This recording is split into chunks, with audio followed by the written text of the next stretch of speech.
राधा स्वामी जी। बाणी बाणी अज्ञात अनामी सतनाम सतपुरुष की। आज के सत्संग का विषय है हमें अपने सद्गुरु से किस तरह के सवाल पूछने चाहिए, कैसे सवाल जवाब करने चाहिए।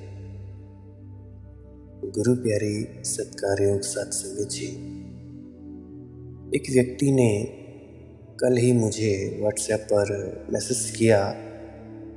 वे कहने लगे कि हम भारतीय क्यों दार्शनिक प्रश्न ही पूछते हैं, जबकि बाहर के लोग अपने जीवन से संबंधित प्रश्न पूछते हैं। ऐसा क्यों है? आखिर हमें प्रश्न पूछना आता क्यों नहीं है ढंग से? और मैं भी देखता हूँ मौजूदा संत सद्गुरु से यूट्यूब पे वीडियोस आती हैं सवाल जवाब की, तो किस तरह के सवाल पूछे जाते हैं हम भारतीयों द्वारा। तो देखो, दार्शनिक प्रश्न अक्सर झूठे प्रश्न होते हैं जो कि हम पूछते हैं। दार्शनिक प्रश्न अक्सर जीवन के वास्तविक प्रश्नों को छिपाने का आयोजन होते हैं। दार्शनिक प्रश्न धोखे का आयोजन है। तुम असली प्रश्न पूछने से डरते हो, और असली प्रश्न अहंकार का आभूषण नहीं बनते, नकली प्रश्न अहंकार का आभूषण बनते हैं। कोई आया और उसने पूछा कि परमात्मा को कैसे पाऊं। अब इस प्रश्न में ही यह बात छुपी है कि मैं परमात्मा का खोजी हूँ, कि मैं कोई छोटा मोटा आदमी नहीं हूँ, कि मेरी तो परम खोज है, अत्यंतिक खोज। मैं तो ऊंची बातें करता हूँ, मैं जिज्ञासु नहीं हूँ, मुमुक्षु हूँ। सचखंड को उपलब्ध हो जाना ही मेरी अभीप्सा है। छोटी मोटी क्षुद्र बातों में मैं नहीं पड़ता। मैं कोई छोटा ऊंचा आदमी नहीं हूँ। मेरा प्रश्न देखो, मेरा प्रश्न बता रहा है कि मैं कौन हूँ। और असलियत अगर गौर से देखी जाए तो इसकी जिंदगी के प्रश्न अभी हल नहीं हुए। अभी काम वासना से ये व्यक्ति मुक्त नहीं हुए होते, हल नहीं हुआ होता, मगर राम की बात उठा दी। अभी काम से मुक्त नहीं हुआ है व्यक्ति, राम की बात उठा देता है। राम की बात उठाने में ही मजा है, क्योंकि राम की बात से ही अहंकार की तृप्ति मिलती है। अब कोई आकर पूछे कि काम वासना से कैसे मुक्त होऊं, तो स्वभावतः अहंकार को चोट लगती है। जो चार लोग बैठे हैं वे सुनेंगे कि अरे, हम तो समझते थे आप ब्रह्मचारी हैं, आप कहते हैं काम वासना से मुक्ति कैसे हो।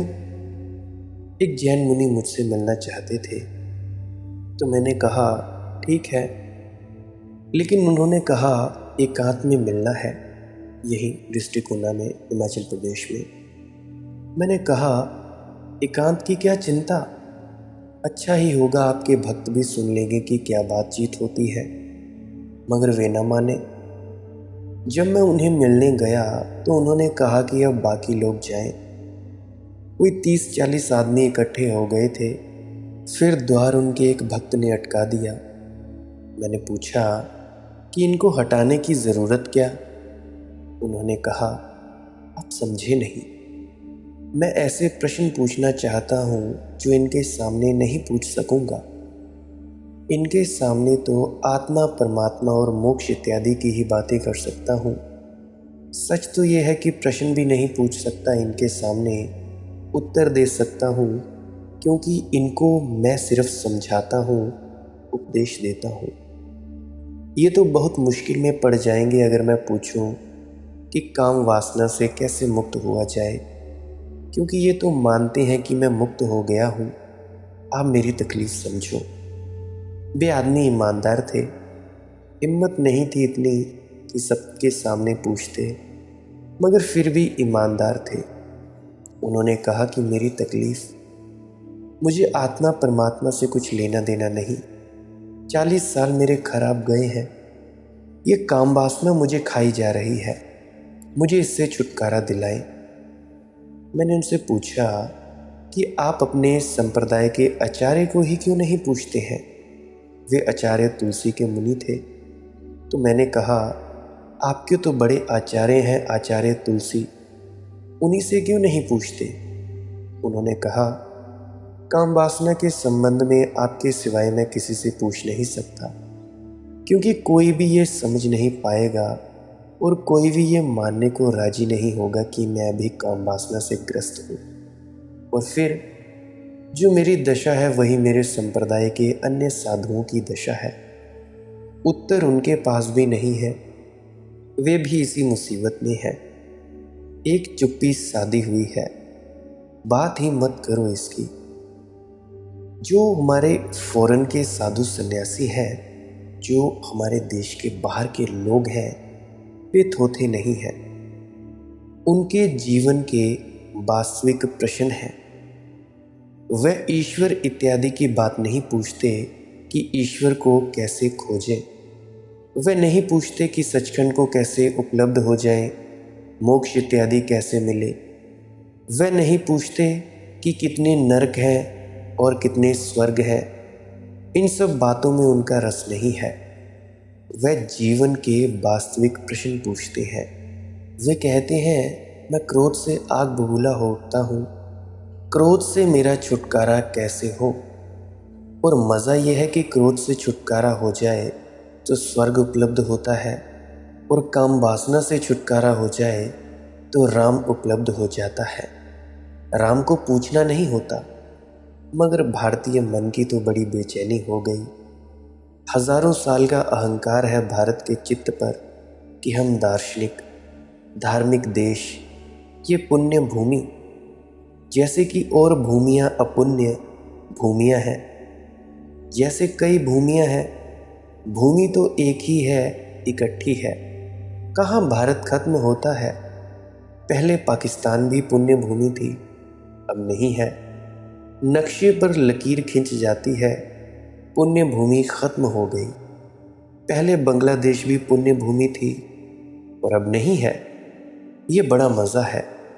तो राजनेताओं के हाथ में मामला है कि क्या पुण्य भूमि होगी और क्या पुण्य भूमि नहीं होगी। कौन इसका निर्णायक है? नक्शे पर बदलाहट हो गई कि भूमि बदल गई, मगर यह अहंकार हमारे भीतर बड़ा गहरा है। हजारों सालों से हमने पाला है। हमारे पास कुछ और है भी नहीं। धन नहीं है, समृद्धि नहीं है, अच्छी शिक्षा नहीं है, स्वास्थ्य नहीं है, सब खो सा गया है। बस हमारे पास अब एक थोथी अकड़ रह गई है, इसलिए इसको हम छोड़ना भी नहीं चाहते। वही हमारे अहंकार का एकमात्र सहारा है। हम कहते हैं कि हम विश्व गुरु हैं, पर मुझे तो नहीं लगता कि हम विश्व गुरु हैं।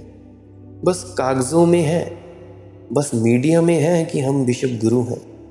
बातें हमारी विश्व गुरुओं जैसी नहीं है। और तो हमारा सब खो ही गया है। अब एक ही बात बची है कि हम धार्मिक हैं।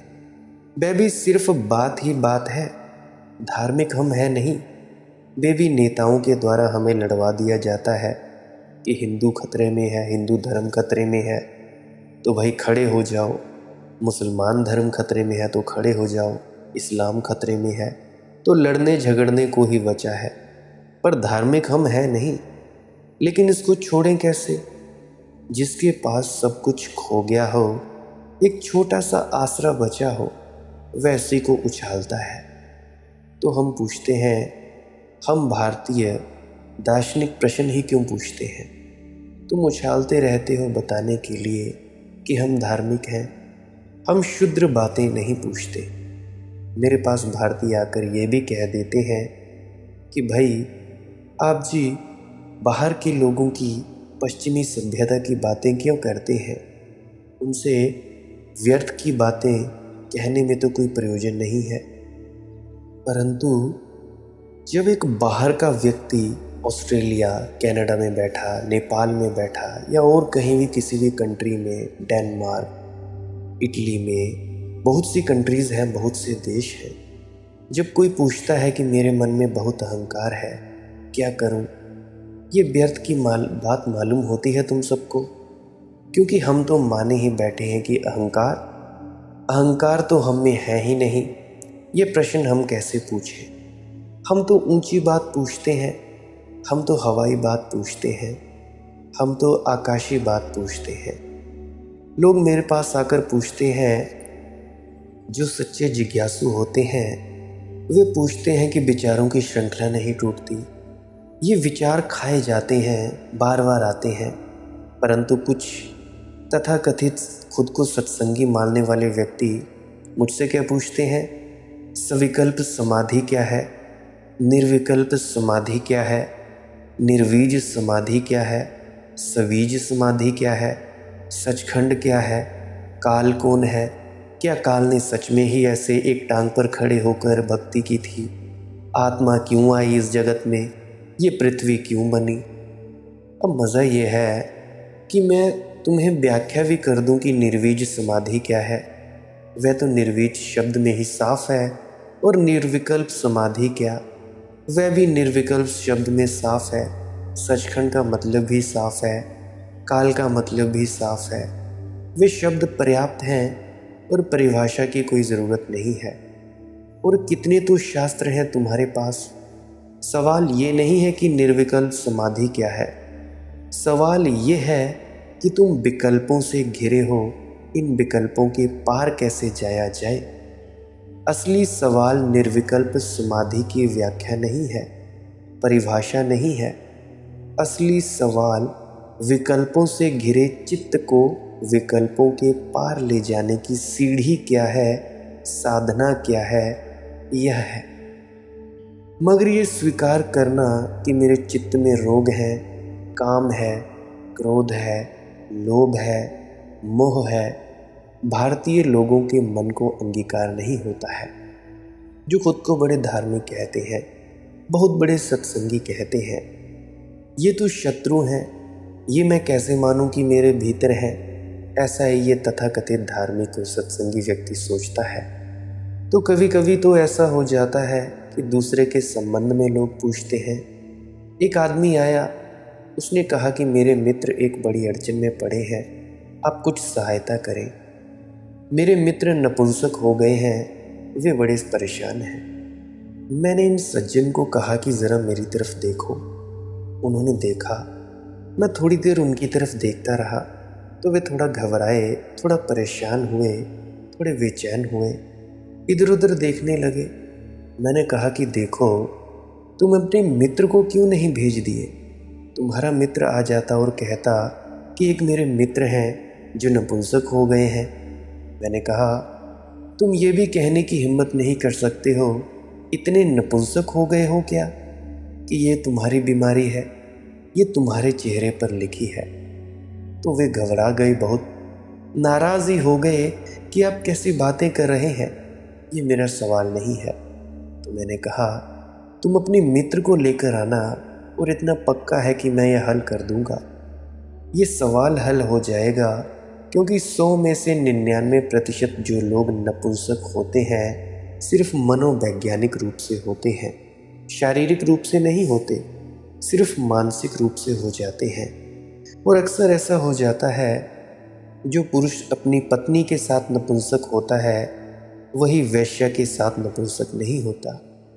असल में पत्नी से उब गया होता है, इस ऊब के कारण नपुंसकता आ गई होती है। तो मैंने कहा कि हल हो जाएगा मामला, लेकिन ईमानदारी से।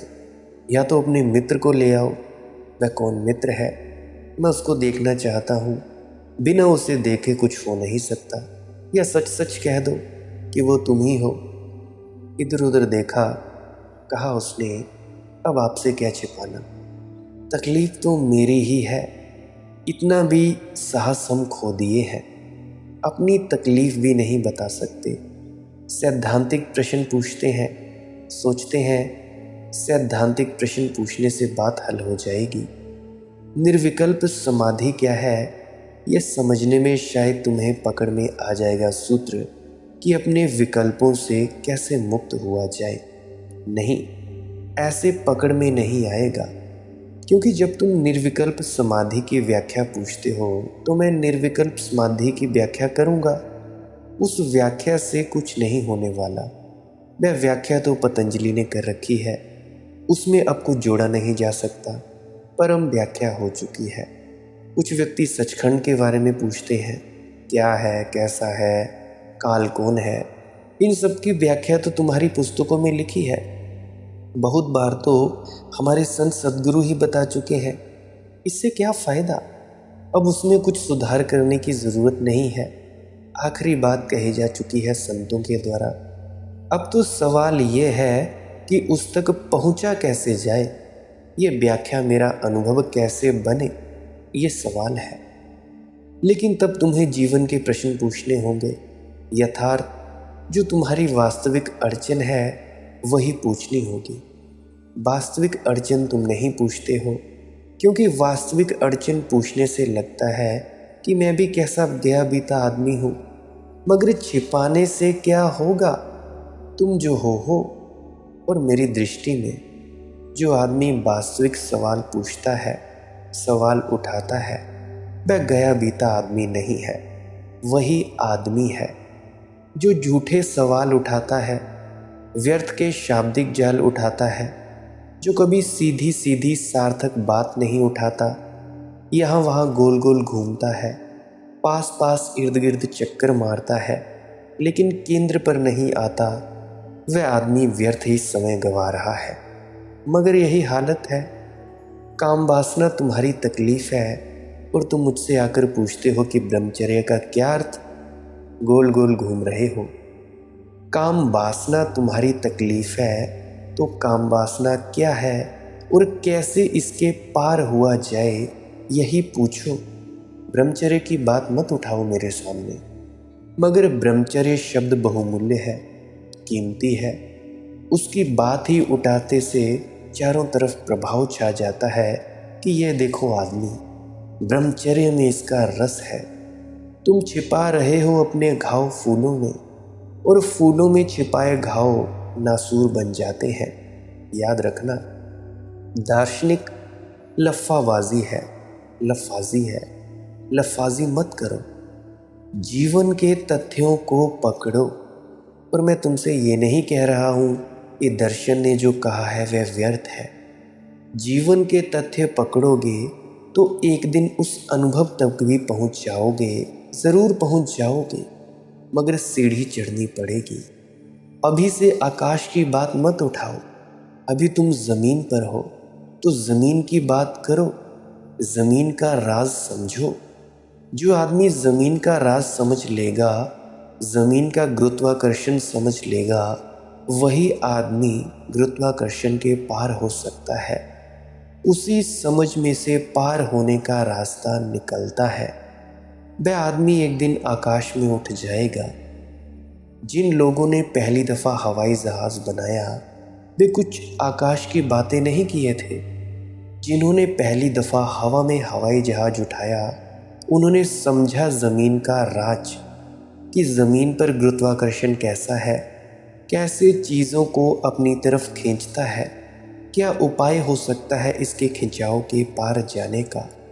जो लोग चांद पर गए उनके सामने सबसे बड़ा सवाल यही था कि पृथ्वी का गुरुत्वाकर्षण बिल्कुल छूट जाए, इसके लिए क्या किया जाए। उसकी ही समझ पैदा हो गई कि चांद पर जाना आसान हो गया। आकाश की बात करने से कोई आकाश नहीं जाता, ज़मीन को ठीक से समझ लेने से आकाश जाता है। आत्मा की बातें करने से कोई आत्मा को नहीं पाता, देह के राज को समझ लेने से, शरीर के रहस्यों को समझ लेने से आत्मा को जान पाता है। तथ्यों को पहचानो, सत्य तक पहुंच जाओगे। मगर हम तथ्यों की बात ही नहीं करते, हम तो सीधे सत्यों की बात करते हैं। तब हमारी बातचीत कोरी बातचीत रह जाती है, दार्शनिक चर्चा जो बिल्कुल व्यर्थ होती है, जिनका कोई मूल्य नहीं होता, किताबी होती है। इसीलिए अक्सर ऐसा हो जाता है कि जो एक के लिए बड़ा महत्वपूर्ण सवाल मालूम होता है दूसरे के लिए बिल्कुल महत्वपूर्ण नहीं मालूम होता है। एक जैन आकर पूछता है, निगोद यानी क्या। अब किसी और को इसका अर्थ है निगोद। कोई हिंदू नहीं पूछता निगोद क्या है, कोई सिख नहीं पूछता, कोई मुसलमान नहीं पूछता, कोई ईसाई नहीं पूछता कि निगोद क्या। ये जैनों का शास्त्रीय शब्द है। निगोद है एक दशा जहाँ आत्माएं संसार में प्रवेश करने के पहले इकट्ठी थीं। निगोद अंधकार की दशा है, अति अंधकार की।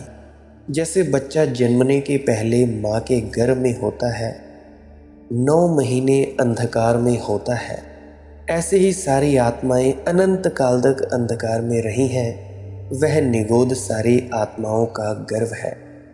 अब ये जैनों का परिभाषिक हिसाब है। कोई स्थान तो बताना होगा कि आत्माएं कहाँ से आई। जैन मानते नहीं कि परमात्मा है। जैन मानते नहीं कि परमात्मा ने आत्माओं को बनाया है, क्योंकि वे कहते हैं अगर आत्मा बनाई गई तो पदार्थ हो गई। ठीक ही बात कहते हैं। जो चीज़ बनाई जाए वह चैतन्य कैसे हो सकती है, और जो चीज़ बनाई गई वह किसी दिन मिटाई भी जा सकती है। तो फिर आत्मा की शाश्वतता खंडित हो गई, तो फिर आत्मा का कोई मतलब ही नहीं रहा।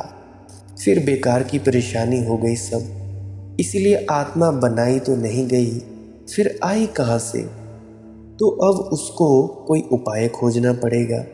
परमात्मा की जगह उन्हें कोई सिद्धांत रखना पड़ेगा, निगोद। अब उनसे कोई पूछे कि निगोद में आत्माएं कहाँ से आई? आखिर कहीं से तो आई होंगी निगोद में भी। गर्भ में भी आत्मा आखिर तो कहीं से आती है, तो निगोद में आत्मा कहाँ से गई? मगर सभी दर्शन शास्त्र एक जगह आकर चुप हो जाते हैं। होना ही पड़ता है, क्योंकि सब लफ्ज़ी है। अब उत्तर नहीं मिलता कि निगोद में कहाँ से आई। जैन मुनि नाराज़ हो जाएगा अगर तुम पूछो कि निगोद में आत्मा कहाँ से आई। वह कहेगा यह अति प्रश्न है, जैसा कि याज्ञवल्क्य ने कहा था कि यह अति प्रश्न है गार्गी। क्योंकि गार्गी ने पूछा था ब्रह्म को किसने संभाला हुआ है? पृथ्वी को आकाश ने संभाला हुआ है, आकाश को ब्रह्म ने संभाला हुआ है। गार्गी ने पूछा हे याज्ञवल्क्य, ब्रह्म को किसने संभाला हुआ है? बस याज्ञवल्क्य नाराज हो गए और उसने कहा तेरा सिर गिर जाएगा। यह अति प्रश्न है। अति प्रश्न का मतलब सिर्फ इतना ही होता है कि जिसका उत्तर तुम्हारे पास नहीं है।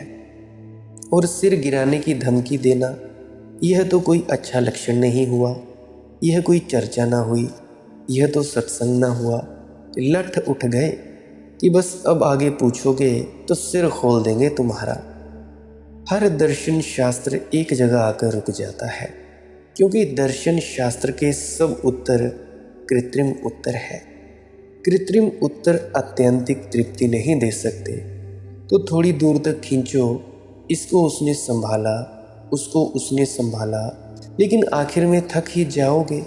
फिर कहोगे बस भाई बस, अब तो चुप करो, अब यहाँ रुक जाओ, इसके आगे मत पूछो।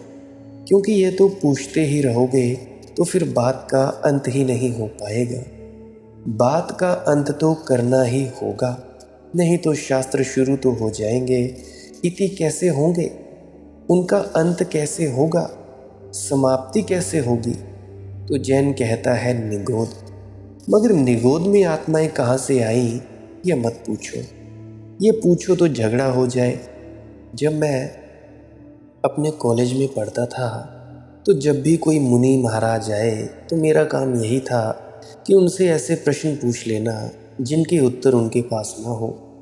कोई भी आए, हिंदू सन्यासी आए, कोई नाथ संप्रदाय का, कोई कैसी संप्रदाय, कोई कैसी संप्रदाय।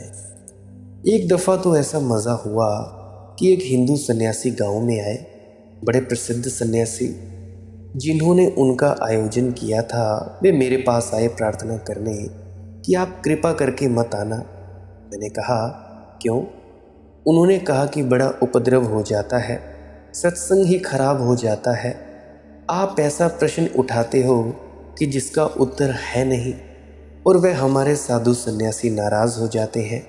नाराज़ हो जाते हैं तो उनकी भद्द होती है, क्योंकि साधु सन्यासियों को नाराज़ नहीं होना चाहिए। मैंने कहा प्रश्न वही पूछने योग्य हैं जिनका उत्तर नहीं है। जिनका उत्तर है बंधा बंधाया तोतों की तरह रटा हुआ, उन प्रश्नों में क्या रखा है वे तो सभी तो मालूम है, क्या उनका सार है। मेरे मित्र हैं अखिल, उनकी माताजी के घर पे आते हैं सन्यासी, तो वो उनके गुरु हैं। तो वो मेरा मित्र है, वो मुझसे कहता है कि भाई मंदी, तू तो चुप ही रहना, तू मत कहना कुछ भी, ना किसी को सही कहना ना किसी को गलत कहना, जो होता है उसे होने देना, मैं तुझे बाद में पिज़्ज़ा पार्टी दे दूंगा। तो भाई वो मुझसे यही कहता था। तो देखो, दार्शनिक प्रश्नों का कोई मूल्य नहीं है। या तो उनका उत्तर है वह बंधा बंधाया है, उनका कोई मूल्य नहीं है, या फिर उनका उत्तर भी नहीं है तब भी कोई सार नहीं है। पूछो जीवंत प्रश्न, पूछो जीवन की वास्तविकता से जुड़े प्रश्न। जीवन को सुलझाना है, आकाश की गुत्थियों में मत पड़ो। तुम्हारी छोटी सी जिंदगी की तो गुत्थी है, उसे सुलझा लो। उसके सुलझते ही सारा अस्तित्व सुलझ जाता है। इसलिए मैं तो तुम्हें सलाह दूंगा कि भाई तुम सब आदतें छोड़ो, अच्छा हो मनोवैज्ञानिक प्रश्न पूछो, दार्शनिक प्रश्नों की बजाय, क्योंकि मनोविज्ञान तुम्हारी दशा है। वहाँ तुम हो, वही उलझन है, वही तुम्हारा रोग है, और जहाँ रोग है वहीं इलाज किया जा सकता है। बुद्ध ने इस पर बहुत जोर दिया, लेकिन बुद्ध को तो हमने टिकने ना दिया इस देश में। बुद्ध को तो हमने उखाड़ फेंका इस देश से। बुद्ध अकेले भारतीय थे जिन्होंने दर्शन शास्त्र को गरिमा और महिमा नहीं दी। अकेले भारतीय मनुष्यों में बुद्ध इसीलिए महिमावान है कि उन्होंने दर्शन शास्त्र को दो कौड़ी का बताया। उनसे कोई दर्शन शास्त्र, कोई दार्शनिक प्रश्न पूछता तो वे कहते थे कि ऐसा हुआ। एक बार एक आदमी को जंगल में तीर लग गया, किसी शिकारी का तीर लग गया, वह आदमी गिर पड़ा। गांव से वैद्य आया, वैद्य तीर निकालने लगा। वह आदमी दार्शनिक था, उसने कहा रुको, पहले कुछ बातों के जवाब दो। पहले तो ये कि तीर सत्य है कि माया है भी, कि सिर्फ भ्रांति है या मेरा वहम है। अब ये बड़ी झंझट की बात है कि तीर है या सिर्फ भ्रांति है। उस वैद्य ने कहा कि पहले तीर निकाल लेने दो, फिर तुम विवाद करना और विचार करना और दार्शनिक से जाकर प्रश्न पूछ लेना। मैं वैद्य हूँ, मैं कोई दार्शनिक नहीं हूँ। तीर सच हो कि झूठ, एक बात पक्की है कि अगर तीर थोड़ी देर और रह गया तुम्हारे भीतर तो तुम मर जाओगे। इतना मैं कह सकता हूँ कि तुम इस वक्त मरणशैया पर पड़े हो। मैं तीर निकालना जानता हूँ, मुझे ये पता नहीं तीर सच है कि झूठ। इतना पता है कि ये तीर थोड़ी देर और रह गया तुम्हारी देह में तो तुम मर जाओगे। तुम्हारा खून विषाक्त हो रहा है, मुझे तीर निकाल लेने दो। उस आदमी ने कहा विषाक्त? तो क्या तीर विष भरा है? इसका क्या प्रमाण है? उस वैद्य ने कहा ये प्रमाण इत्यादि बाद में खोज लेना, क्योंकि अभी समय नहीं है। मर गए तो फिर कोई प्रमाण खोजने की सुविधा भी ना रहेगी। ये तीर किसने मारा है? उसने पूछा। वैद्य ने कहा कि ये मैं कैसे जानूं कि किसने मारा है? किसी ने मारा हो, तीर लगा है, इसे निकाल लेने दो। यह मित्र ने मारा है या शत्रु ने? वह दार्शनिक पूछने लगा। दार्शनिकता भी एक तरह की बीमारी है, अंत तक पीछा करती है। वैद्य ने देखा कि यह तो बहुत संक्रामक दार्शनिक है, यह रोग बड़ा पुराना है। उसने 4 आदमियों से कहा कि पकड़ो इसको और मैं तीर निकालता हूँ। इसकी बकवास में समय खोना ठीक नहीं है। बुद्ध कहते थे तुम जब मुझसे आकर इस तरह के प्रश्न पूछते हो कि आदमी मरने के बाद बचता है या नहीं, स्वर्ग 7 है कि 3, मोक्ष कहाँ है, लोक में कि लोकातीत, तब मुझे ये कहानी याद आती है कि तुम मरे जा रहे हो। जीवन का तीर तुम्हारी छाती में लगा है और मैं वैद्य हूँ। मैं ये तीर निकाल सकता हूँ। मगर तुम व्यर्थ की बकवास कर रहे हो। तुम कहते हो कि जीवन सत्य है कि माया, और जीवन का तीर लगा है, और तुम मृत्यु के बाद की बातें कर रहे हो। और तुम कहते हो कि परमात्मा का रूप कितना है, परमात्मा की कितनी भुजाएं हैं, कितने सिर हैं, परमात्मा का कैसा रूप है। और मैं तुम्हारे तीर में उत्सुक हूँ। तुम्हारा जीवन का तीर निकल जाए, तुम्हारी उलझन कट जाए, तुम सुलझ जाओ, तुम्हारे भीतर समाधान हो, समाधि हो, फिर ये सारे उत्तर तुम खोज लेना खुद ही। और सच ये है कि जैसे ही समाधि मिलती है, कोई प्रश्न नहीं रह जाते, ना कोई उत्तर की खोज रह जाती है। समाधि मोक्ष है, सचखंड है। समाधि में जान लिया जाता है कि मृत्यु है ही नहीं, अमृत ही है। अभी हाल ही में एक व्यक्ति का मुझे ईमेल आया, कहने लगा कि मैंने आपसे कॉल पर बात की थी, और वह कहने लगा कि आप एक ढोंगी हो, एक ढोंगी गुरु हो, आप एक पाखंडी हो। मुझसे बहुत सी बातें कहने लगा कि तुम्हारा गुरु पाखंडी, तुम्हारे गुरु ढोंगी हैं, तुम ऐसे झूठे गुरुओं की चंगुल में मत फंसना, ये तुमसे पैसा लेते हैं, तुमसे पैसा ऐंठते हैं। और एक बात मैं उन व्यक्ति से कहना चाहता हूँ कि भला मैंने ऐसी कौन सी वीडियो में कहा कि मैं कोई गुरु हूँ और मैं कोई संत सद्गुरु हूँ। मैंने किसी वीडियो में ऐसा कोई प्रवचन में ऐसा नहीं कहा, ऐसा कोई मेरा दावा नहीं है कि मैं कोई गुरु हूँ या मैं कोई संत हूँ या मैं कोई सद्गुरु हूँ। अरे भाई नहीं, मैं कोई गुरु नहीं, मैं कोई सद्गुरु नहीं। और रही मेरे गुरु की बात, क्या फ़र्क पड़ता है वो पाखंडी हो या ना हो, पैसा लूटे या ना लूटे, मुझे इससे कोई फ़र्क नहीं पड़ता।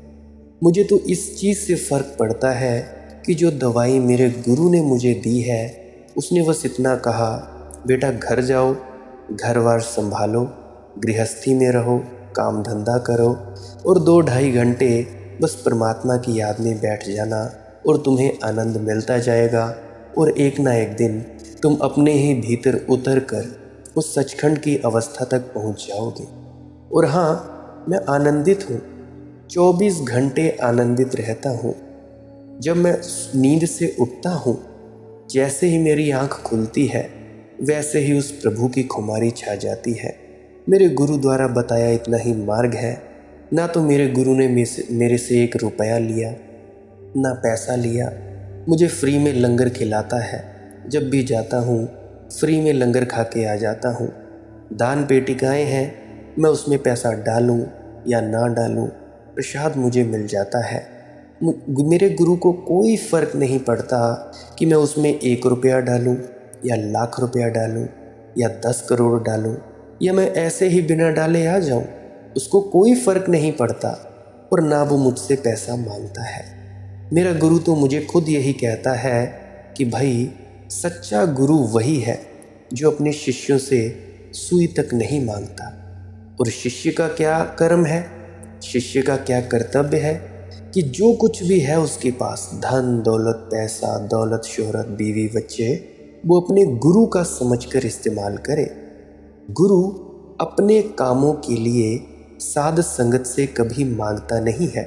अगर कोई दान दक्षिणा डाली जाती है, एक सच्चा संत सद्गुरु उसी के भले में लगा देता है। अगर किसी से 2 पैसे लिए तो उन्हीं के रहने के लिए बिल्डिंग बनवा दी, खाना दे दिया या और तरह का दे दिया। भाई, मेरा गुरु ढोंगी पाखंडी है तो कोई बात नहीं भाई, आप अपने गुरु की संभाल करो। मेरा गुरु अगर मुझे फंसाता है, कोई बात नहीं, मुझे 24 घंटे आनंद मिलता है, प्रभु की खुमारी मिलती है, उसकी बिरह और तड़प, इसका आनंद मिलता है। मैं उसकी याद में रोज़ तड़पता हूँ, बस इतना काफ़ी है। मेरे गुरु ने मेरे लिए जो किया, बहुत किया। आप जी को इसमें चिंता लेने की कोई बात नहीं है। मैं उन शख्स से कह रहा हूँ जिस शख्स ने मुझे ईमेल भेजा था कि पाखंडी गुरुओं से सावधान, ढोंगी गुरुओं से सावधान, और तुम अहंकारी हो। हाँ, मैं कह सकता हूँ कि मेरे में अहंकार है, हाँ, पर सूक्ष्म अहंकार है। सामने वाले व्यक्ति को नहीं लगेगा कि मैं अहंकारी हूँ, पर मैं ये बात जानता हूँ कि मैं अहंकारी हूँ। तुम चाहे बोलो चाहे ना बोलो, मुझे तो पता है ना कि मैं क्या हूँ। तो मैं आपसे केवल इतनी ही विनती करना चाहता हूँ, जिन व्यक्ति ने भी मुझे ईमेल पर ये बातें कही थी, कि भाई फिर से कहता हूँ, मैं कोई गुरु नहीं, मैं कोई साधु नहीं, मैं कोई संत नहीं, और मेरा गुरु है जो मैंने उसको एक बार अपना सर दे दिया है। अब मैं नहीं जानता कि वो मुझसे क्या करेगा क्या नहीं करेगा। तुम मुझे मान दो अपमान दो, कोई फ़र्क नहीं पड़ता है इससे। एक ना एक दिन तो पूरी तरह से निर्विकल्प समाधि तो लग ही जाएगी। तो देखो, समाधि में जो जान लिया जाता है वो मृत्यु है ही नहीं। क्या है? मृत्यु नहीं है, अमृत ही है वहाँ। एक समाधि तो लगी है, बाकी अब तो बस ये चोला छोड़कर जाना है और आगे सचखंड की अवस्था में उपलब्ध हो जाना है। मुझे तो बस इतना ही चाहिए। मेरा गुरु पाखंडी है, कोई बात नहीं, अच्छा है भाई। पाखंडी गुरु ही बढ़िया, जो मुझे उस आनंद तक पहुंचा दिया जिस आनंद की मैं कामना करता था। देखो, समाधि अनुभव है परमात्मा का। फिर कोई पूछता नहीं कि कितने हाथ हैं उसके, क्या बच्चों जैसी बात कर रहे हो, कितने सर उसके, कहानियाँ गढ़ रहे हो। ना उसके सर हैं ना उसके हाथ हैं, या सभी हाथ उसके हैं और सभी सर उसके हैं। मगर समाधि फल जाए तो सारे उत्तर मिल जाते हैं। समाधि उत्तरों का उत्तर है। मगर बुद्ध को तो उखाड़ फेंका इस देश ने, बुद्ध को तो जीने ना दिया, बुद्ध की धारा को तो यहाँ बचने नहीं दिया। और कारण क्या था? कारण यही था कि इस देश की दार्शनिक परंपरा और बुद्ध ने तथ्यगत, व्यवहारिक, यथार्थगत उपदेश दिया। लोग तो बुद्ध के समय में जो पंडित थे, दार्शनिक थे, वे यही पूछते थे कि बुद्ध को पता नहीं मोक्ष का, इसीलिए वे कहते हैं ये प्रश्न बेकार है। पता ही नहीं है इसीलिए प्रश्न बेकार। पता नहीं है उन्हें कि मृत्यु के बाद क्या होगा, इसलिए उत्तर नहीं देते। और लोगों को ये बात जंची होगी कि ठीक है, पता होता तो उत्तर देते, पता है ही नहीं तो उत्तर कैसे देते। और मैं तुमसे कहता हूँ, बुद्ध उन थोड़े से लोगों में से थे जिन्हें पता है, और पता है इसीलिए उत्तर नहीं देते, क्योंकि तुम व्यर्थ के उत्तरों में समय खराब कर रहे हो। तुम्हें उत्तर नहीं, औषधि चाहिए। मगर औषधि में कोई उत्सुक नहीं है। जो बुद्ध के साथ इस देश ने किया, वही ये देश मालिक की मौत सत्संग के साथ करेगा। मैं तुम्हें औषधि देना चाहता हूँ। तुम सुनना चाहते हो ब्रह्मचर्य की महिमा, और मैं बताना चाहता हूँ कि तुम्हें काम की जकड़ से तुम्हारे ऊपर कैसे उठाया जाए। बस अड़चन शुरू हो गई। तुम ये सुनना ही नहीं चाहते। तुम ब्रह्मचर्य की महिमा सुनना चाहते हो, तुम वाणियों के आधार पर सत्संग सुनना चाहते हो। तुम कह देते हो, भाई ये कौन सी वाणी हुई, अज्ञात नामी सतनाम। भाई ये परमात्मा की वाणी है, मेरी कहाँ वाणी। इस वाणियों को तुम कहाँ किताबों में टटोलोगे।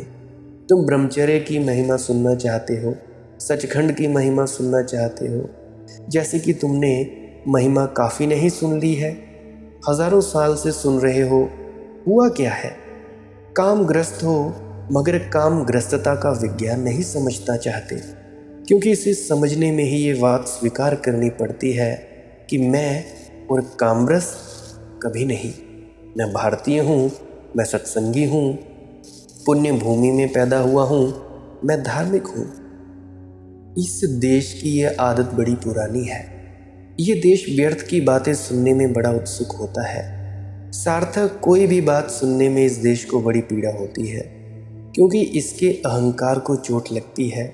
और फिर सदियों सदियों तक हम जिस तरह की बातें सुनते रहे हैं, उन्हीं को हम समझते हैं कि धर्म चर्चा है। तुम ये समझते हो कि मैं कुछ किताबों में से कुछ वाणियों को उठाऊं और उसका व्याख्यान ही कर दूं।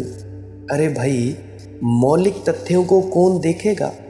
वाणी तो वाणी है, ठीक है। बात हो गई सचखंड की, काल के जाल की, 84 लाख योनियों की, जन्म मरण के दुखों से छुटकारा पाने की। अरे भाई, तुम अभी तो गृहस्थ में हो। 95% लोग गृहस्थ में हैं। और बाकी के बचे 5% लोग, वो भी गृहस्थ में हैं। वो या तो छोटे होंगे या सिंगल होंगे या खुद कमा रहे होंगे, है तो भाई काम धंधे वाले ही ना। तो अगर जीवन के बारे में नहीं जानोगे, जीवन जीने की कला के बारे में नहीं जानोगे, तो कब पहुंचोगे सचखंड? कब तुम्हारा भजन सिमरन बनेगा? अगर तुम जीवन के मूल तथ्यों को नहीं समझ पाओगे तो भजन सिमरन में कैसे मन लगेगा? बहुत से मुझे प्रश्न आते हैं कि भाई हमारे विचार ऐसे उठते हैं, हम किसी ने हमें गाली निकाल दी, या कोई सास हमें ऐसा सोचती है, या ननद हमारे बारे में ऐसा सोचती है, तो हम उसका क्या करें? बहुत से प्रश्न ऐसे हैं। तो भाई इन मूल तथ्यों को पहचानो। मैं तुम्हें जीवन जीने की कला सिखाता हूँ। मुझे नहीं मतलब किसी वाणी से। हाँ, जाना होगा किसी कृष्ण ने, जाना होगा किसी बुद्ध ने, जाना होगा किसी कबीर ने, मुझे उनसे कोई लेना देना नहीं है। मुझे बस इस चीज़ से लेना देना है कि हम ज़मीन पर रहें और हम अपने जीवन जीने की कला सीखें, और जीवन के जो मूल कारण हैं जिनसे हम आनंद नहीं पा रहे हैं, उन कारणों को समझें, उन कारणों को देखें। अब जैसे समझो तुम्हारे हाथों में बेड़ियाँ पड़ी हों और बेड़ियों का तुम्हें पता नहीं हो कि तुम्हारे हाथों में पड़ी हो, तो सबसे पहले तो तुम्हें पहचान करनी पड़ेगी ना कि तुम्हारे हाथ बंधे हुए हैं, तभी तो तुम तोड़ोगे ना उस बेड़ियों को। उसी तरह से सबसे पहले तुम्हें जीवन को समझना होगा, इस तथ्यों को समझना होगा, साइकोलॉजी को समझना होगा, मनोविज्ञान को समझना होगा कि मन कैसे काम करता है। मन के बारे में अगर समझेंगे, अहंकार के बारे में समझेंगे, काम क्रोध लोभ मोह के बारे में समझेंगे कि ये कैसे पैदा होता है, तभी तो तुम इससे दूर जा पाओगे। हम धार्मिक हमें बनने की कोई ज़रूरत नहीं है, हम धार्मिक ही हैं। हमें कोई ज़रूरत नहीं है स्पिरिचुअल बीइंग्स बनने की, आध्यात्मिक शख्सियतें बनने की कोई ज़रूरत नहीं है, हम पहले से ही हैं। कोई लड़का कहता है कि मुझे लड़का बनने के लिए ये करना पड़ेगा, कोई लड़की क्या कहती है कि मुझे लड़की बनने के लिए कुछ करना पड़ेगा? नहीं ना, तुम पहले से ही वो हो जिसकी तुम खोज कर रहे हो।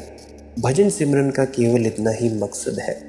इस धुन को सुनते जाओ, तुम अपने ही भीतर उतार दिए जाओगे, धकेल दिए जाओगे, ताकि तुम खुद की पहचान कर सको।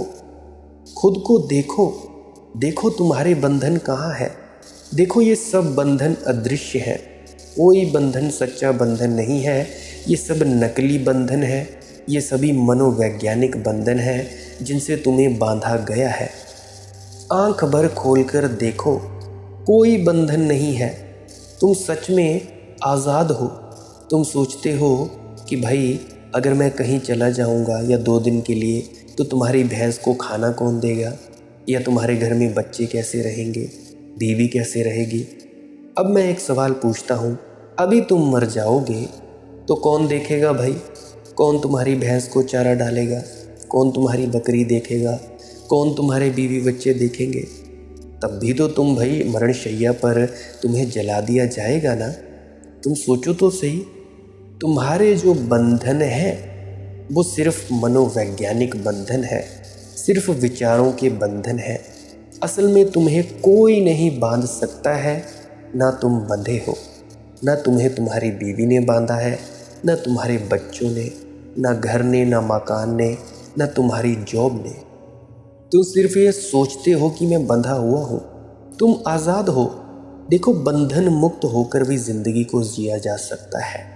गृहस्थ ज़िंदगी बंधन मुक्त होकर ही सबसे अच्छे तरीके से जी जा सकती है। तो भजन सिमरन करो, तुम पूरी तरह से जागृत हो जाओ। जागृत होकर आंख खोलो कि कोई बंधन नहीं है तुम्हारे आसपास, सिर्फ तुम ही अपने विचारों के बंधनों में बंधे हो। कोई घर किसी व्यक्ति को नहीं बांधता, कोई बच्चा किसी व्यक्ति को नहीं बांधता, कोई माँ अपने बच्चे को नहीं बांधती, कोई बच्चा अपनी माँ को नहीं बांधता। बंधन किस चीज़ का है? सिर्फ इस मैं का, कि मैं उसका बेटा, मैं उसकी माँ, मैं उसका पिता, मेरा घर, मेरी गाड़ी, क्या बंधन है इस मैं का? जब भी तुम अपनी मैं मेरी को किसी भी वस्तु या विषय से जोड़ते हो उसको कहते हैं अहंकार। जब उसको तोड़ देते हो निरअहंकार। तुम्हारे रिश्ते वैसे ही रहते हैं, तुम किसी के बाप हो तो बाप ही रहते हो, पर अगर उसमें से मैं मेरी को हटा दिया जाए तब रिश्ता वही है, पर एक प्रेम पूर्ण रिश्ता बनता है, बंधन मुक्त रिश्ता। तुम अपने बच्चों को भी आगे बंधन मुक्त होना सिखा पाओगे।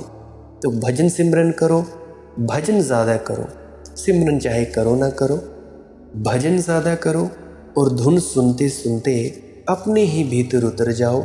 जागृत अवस्था आएगी, खुद की पहचान आएगी, बंधन मुक्त हो पाओगे, तभी कुछ होगा। गुरु प्यारी साथ संगत जी, आज का सत्संग यही समाप्त होता है। फिर मिलते हैं किसी अन्य सत्संग में। आज के लिए बस इतना ही। व्हाट्सएप पर ज्वाइन होना चाहते हैं चैनल में तो डिस्क्रिप्शन में लिंक दिया गया है। टेलीग्राम का भी है, इंस्टाग्राम का भी है, जहाँ पे भी आप ज्वाइन होना चाहो हो सकते हैं। आज के लिए बस इतना ही। अंत में आपके भीतर बैठे परमात्मा को प्रणाम करता हूँ। मेरा प्रणाम स्वीकार करें। राधा स्वामी जी।